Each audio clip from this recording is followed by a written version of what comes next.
Well, delicious, delightful. What is happening in European venture this week?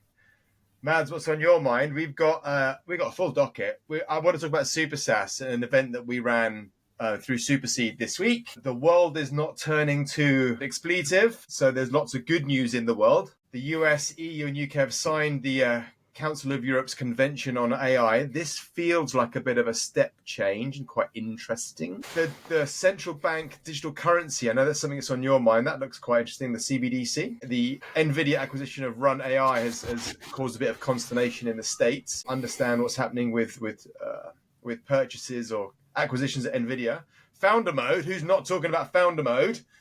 Immigration and the future of AI. So OpenAI, is it under threat? So full docket. Mads, where should we start? Start from the top. Let's do it. So a quick review of SuperSaaS. So for those that haven't seen SuperSaaS, we've been fairly noisy about it, but I'm sure many haven't seen it. It's an event that we run for founders to connect them with corporates to understand how to raise venture. So building, selling, raising is the condensed accelerator in one day. And I wanted to just talk about ultimately getting to how do we improve it? What do founders want? But some key takeaways for me were Matt and Nopodon from System talking about their very sensible, smart way of working out how you position your startup. So looking at your homepage, asking yourself, now you can, the first words that fall out of your mouth should be the lead line on your website. So that was one of the key takeaways for me. We did a panel with some guys from procurement, from Mars and from BMW, and there was other big corporates there at the event. And one of the key learnings I took away was how much they value relationships.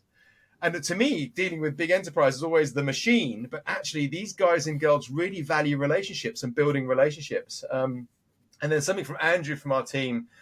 He was listening to Stuart Bewley. Now, Stuart is a great communicator and is an ex-actor and teaches people how to present their stories really, really well.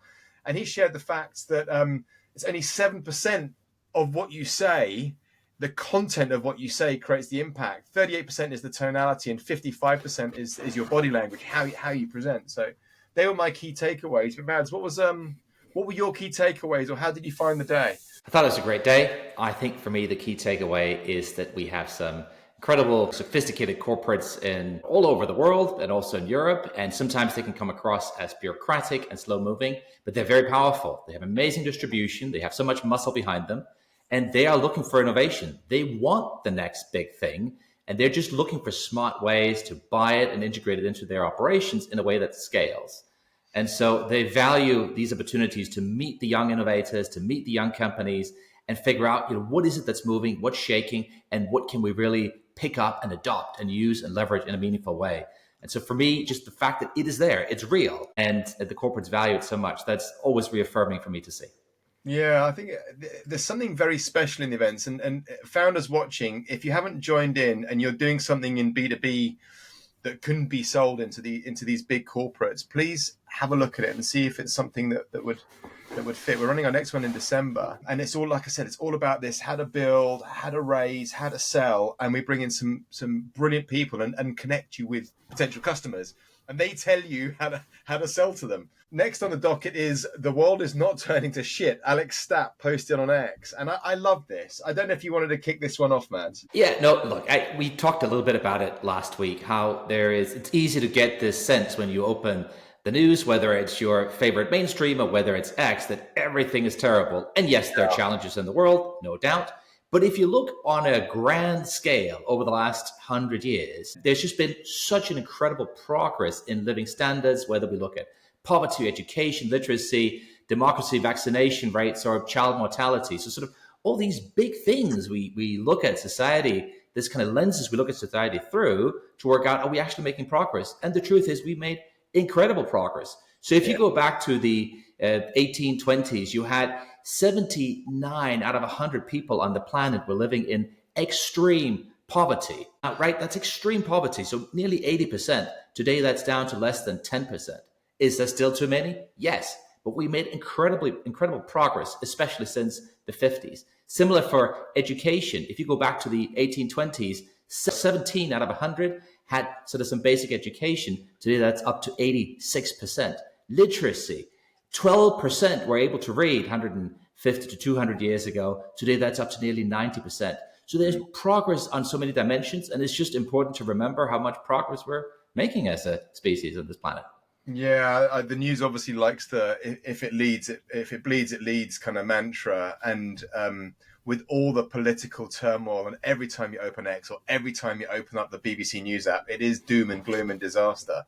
But it's also out of context. I think it's a really interesting reminder. So there was the Our World in Data stats that kind of just reminded us of that. It's been around on the social web for a while. The one thing I wanted to just kind of raise, maybe there's some reflections on this, is technology has had a massive play in all of these: poverty, education, literacy, child mortality, vaccination. The only place that technology hasn't really hit, and the only place where it hasn't really had that much change or that much impact, is in democracy. So roughly half the world is living in authoritarian regimes and half the world is in a democracy.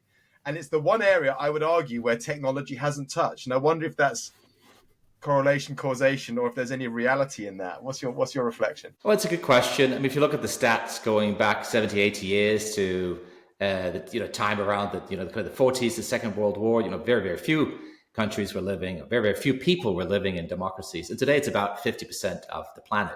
So there has been some progress, but there are also cultural differences. Maybe democracy isn't for everyone. I think there was this Western experiment of trying to impose democracy in some countries in the Middle East, 20 years ago, 15 years ago, right? And that was disastrous. Invasion of Iraq did not turn out very well at all. I think we've had attempts at, imposing something that looks like democracy in various African countries for a long time. And in many places, it's just not going very well. Is that because democracy is a flawed concept? Is that because it's not for everybody?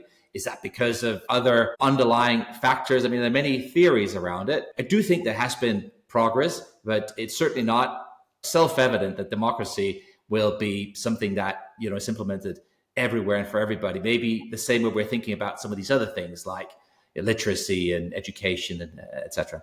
Yes, democracy is problematic, I guess, is the short answer. Moving on. So the US, EU, and UK have signed the Council of Europe's Convention on AI. If you haven't come across this new AI regulation, I'll just give you some of the top lines. So the US, EU, and UK have signed. It's a legally binding international treaty focused on AI regulation. It's mostly focused, from what I can see, on human rights and democratic values. The treaty requires signatories to ensure there is legal recourse for victims of AI-related rights violations. It took 2 years and was agreed by more than 50 countries. Critics have poked it a little bit and said it doesn't have enough teeth. There are a lack of sanctions based in the regulation as it stands. It very much aligns with Europe's AI Act, the G7 deal, the Bletchley Declaration. So there's an alignment with other regulatory pieces. And Vera Jourova, the European Commission's vice president, stated that the framework strengthens trust in AI and aligns global efforts. So 50 countries took 2 years to put together, and it's the starting point. What do you think? What's missing? What's working? Will it work? What do you reckon? Look, if you believe, as I do, as we do, that AI is important, it probably follows that we need some kind of regulation. We need guardrails, right? There are so many considerations. I think the question is, and you picked up on this question around teeth, does it have teeth? It does have, in the sense that it sort of obligates the treaty signatories, which is kind of the main ones right now, are US, UK, and the EU. It obligates them to put national regulatory frameworks in place that put some burden on themselves and on companies operating in those countries. But let's pick up on a few things like data privacy. Data privacy is one of the important things that is pulled out in the treaty. But I can't see any chance that data privacy will be respected. We already have massive data dragnets, and AI makes it much easier to troll those for governments. And I think governments will do this, no matter what they say. I think privacy is essentially dead as a concept. Now, we can discuss whether that's desirable or not, but I don't think we can discuss the direction of travel. And so, to some extent, I don't know whether a treaty like this is sort of just almost pretending that, you're pretending you're saying you're doing one thing and pretending, but the reality is probably going to be different. The second thought I have is around the competitive posture. because it is unlikely that Russia or China will sign this. And even if they did, they'd ignore it for sure. So as with everything we do, we should ask ourselves, if we put rules upon ourselves that slows down the development of AI, and if our competition are not bound by the same rules, and if this means that they will end up with more powerful AI than we have, what will that do for our freedom and our human rights in the long term?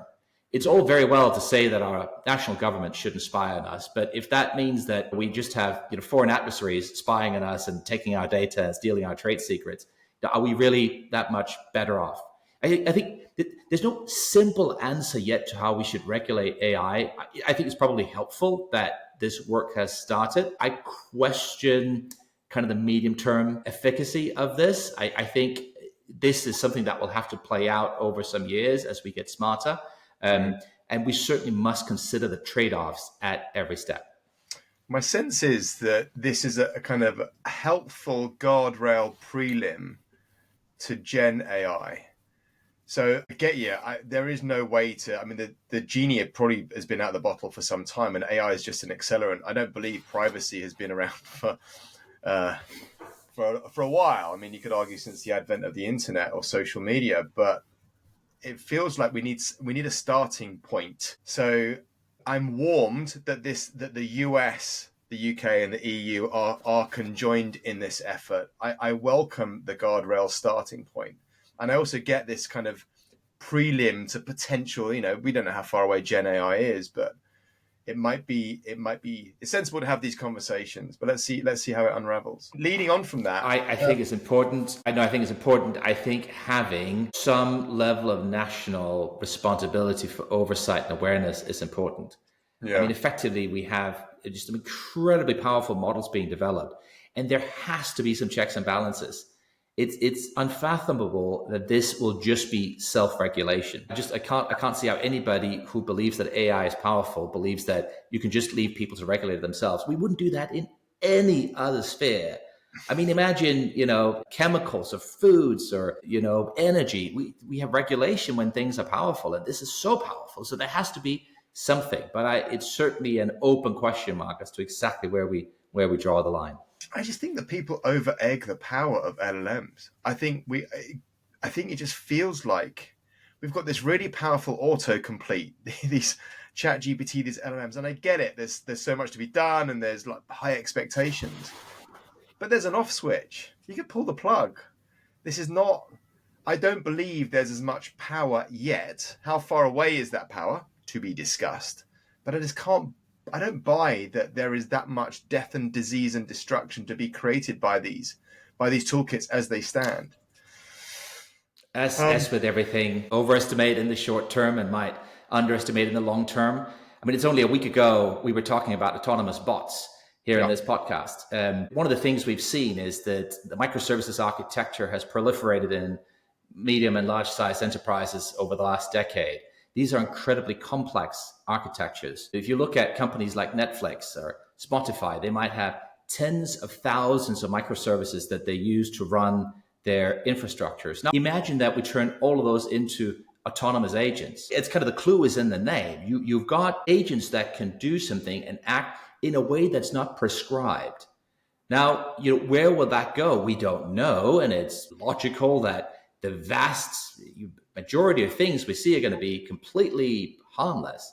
But we are just developing something that's very powerful, and we're seeing a trajectory towards allowing more of this technology to operate independently of constant human supervision and guidance. And so where could that lead? A medium term, probably nowhere very dangerous. Longer term, who knows? We know we are still in the infancy of how powerful these models will become.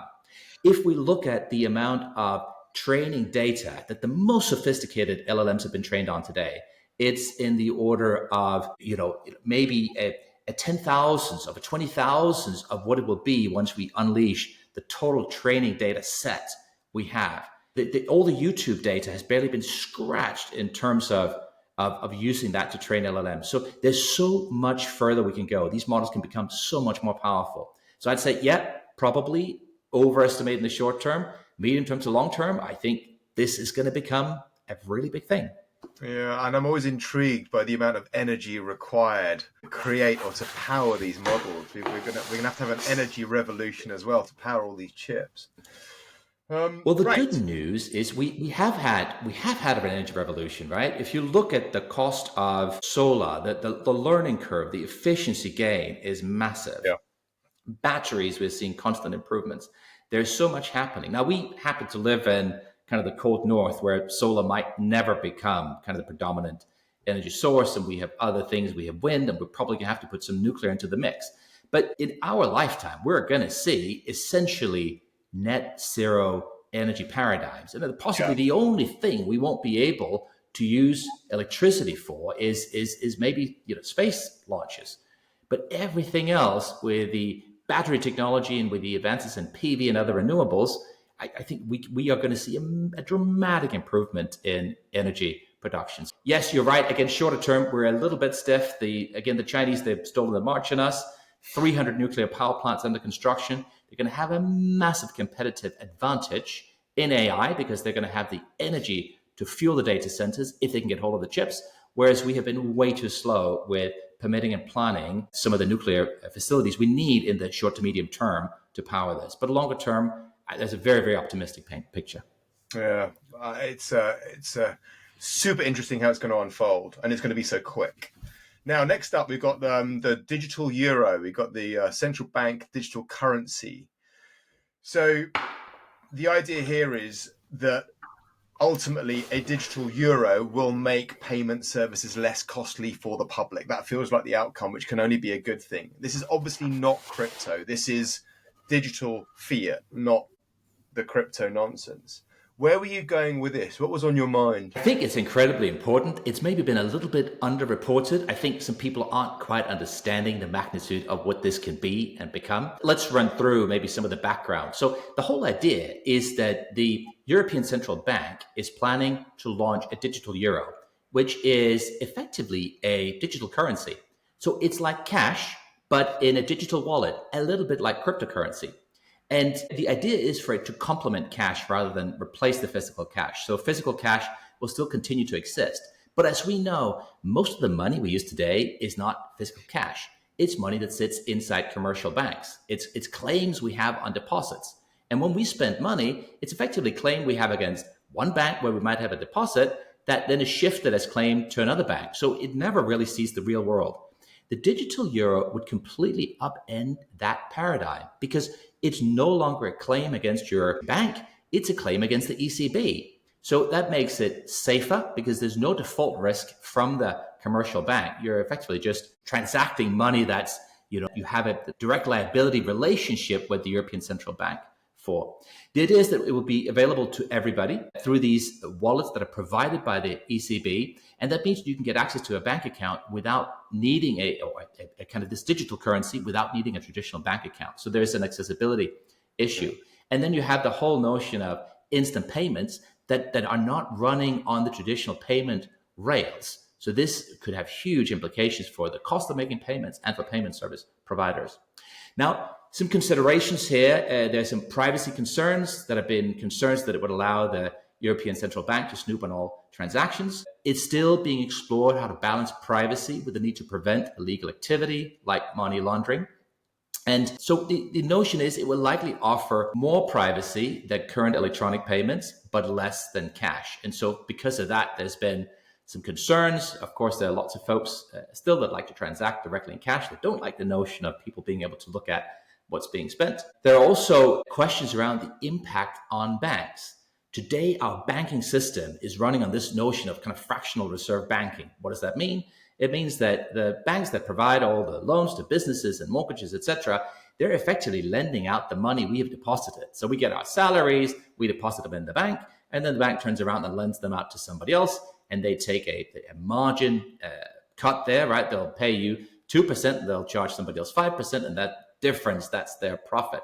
Now, what happens when currency is issued directly by the ECB and you don't have it's not just a claim on the bank anymore? That could really change how banking works. So there's some concern in banks about the future of the banking system. And then there are, of course, lots of questions around the technology itself. Will this run on blockchain? Will this be a centralized database. And some of these things are still being worked through. But I think, listen, it's still relatively early days, but I think it's incredibly interesting. And this could really, truly change the way money functions in Europe. So watch this space.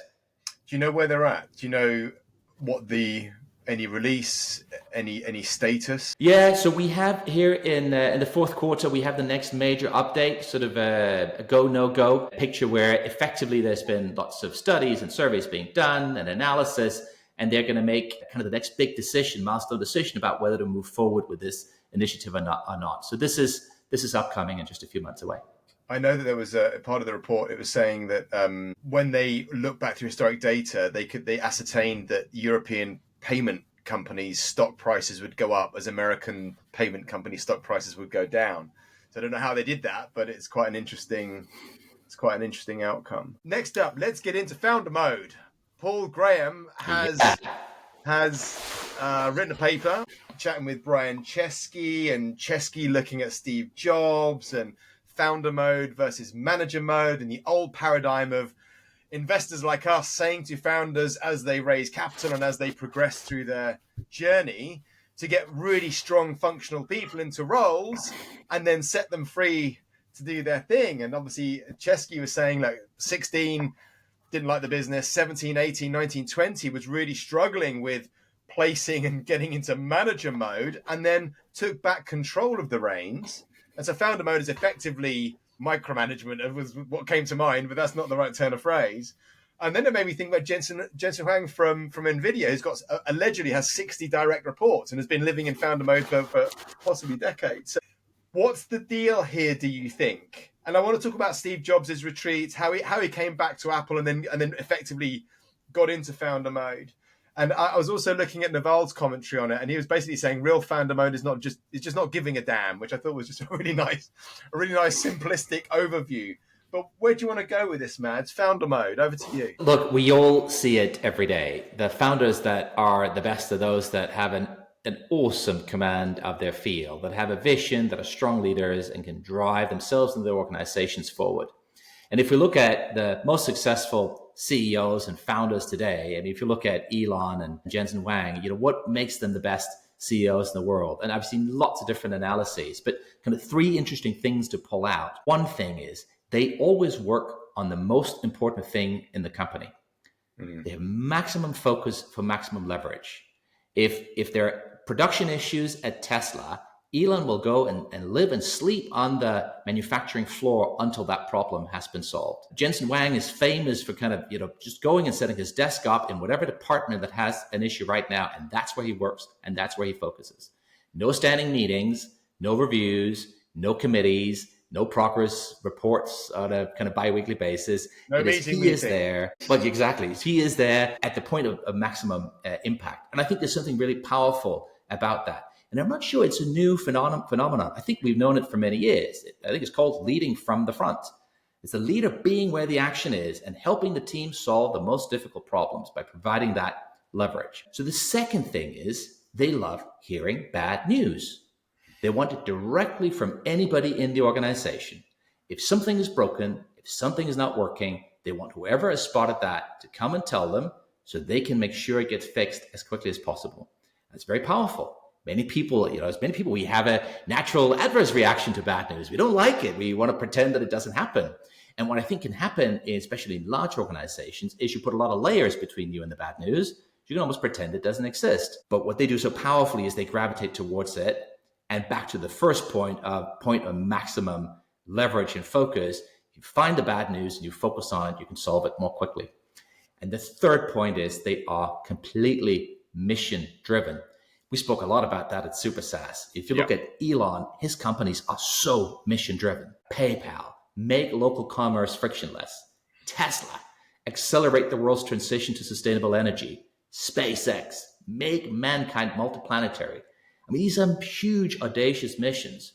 And that attracts a very special kind of a person, a very special kind of employee who's got that mission-driven seal and who's willing to work, do whatever it takes to make things happen. Those three things are just incredibly powerful, and they are not for everybody, neither as employee nor as, frankly, as founder. But I think what we've seen is the founders that build the best and strongest and most enduring companies, they all have some element of these three. What do you think? I mean, those three aside, what do you think is like the key learning? Obviously, lots of founders are reading on this all over the social web. What do you think is the takeaway for an early stage founder reading about founder mode? You got to really want it. That's Jensen kind of a really, reflection. really wants it. He is an absolute cockroach, and he has sacrificed everything. He has taken the company nearly to the brink of collapse and bankruptcy multiple times, and he's always found a way. He talks about pain and suffering and whatever it takes, and that's not for everybody. Yeah. In fact, I'd say many of the founders we need, it's pretty obvious quite quickly that they don't necessarily have that absolute seal. That doesn't mean you can't start a good company. That doesn't mean you can't build a It's just good a different business. company, right? But you probably never build one of the global titans if you don't have some of that seal. Sorry. No, I think my key takeaway. It's a nice. I don't obviously Paul Graham isn't creating anything new. He's just creating a window or a lens onto certain people's behavior. And it did remind me along the lines of what you were saying. It just reminded me to remind founders to be candid about what kind of business they want to build. So if you want to build a venture scale, global, speed of sales, speed of scale business, this is probably the attitude you'll want to consider. Doesn't mean you don't hire really super smart people and enable them, but it just means you create these direct report lines. And if you don't want to do that and you don't want to build a venture company, that's okay. And it's okay to build a really substantial 10, 20, 30, 40 million pound business. That's an amazing, incredible thing. I think you're absolutely right. I mean, two things to pick up on there. I think if you think about founders that are incredibly focused on being in the point of most impact and really being involved, well, that means they won't be able to do some of the stuff that other managers are, all the reviews and looking at everything. That puts so much more onus on the other leaders in the business to be really good at making things run, because they're not going to be babysat in the same way. So if you're not in that part of the business that is the most strategic thing right now, you're probably going to be left alone a little bit to figure it out. And then we should need very, very high quality of people around you to do that. That's point one. Point two, I would say there's the mission-driven thing, which is that nobody likes to be micromanaged, but sometimes we can forgive it if we think the mission and the leadership and the progress is so great. And there's one thing I've always seen is almost everybody likes to win.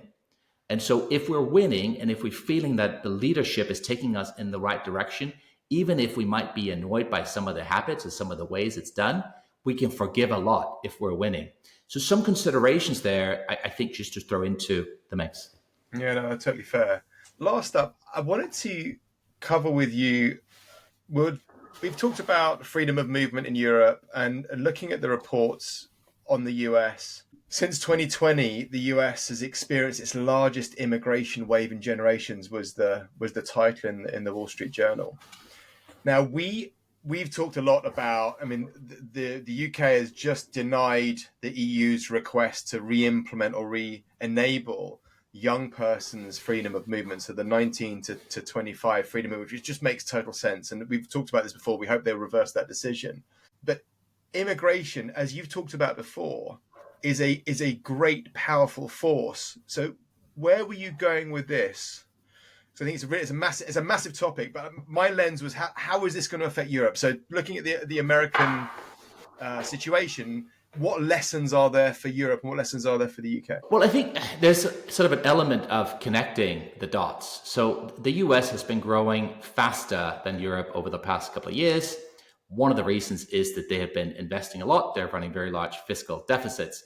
But another reason is immigration. And one of the things that's not always acknowledged is that, yes, we have had productivity issues in Europe. Productivity has slowed down over the last decade and a half.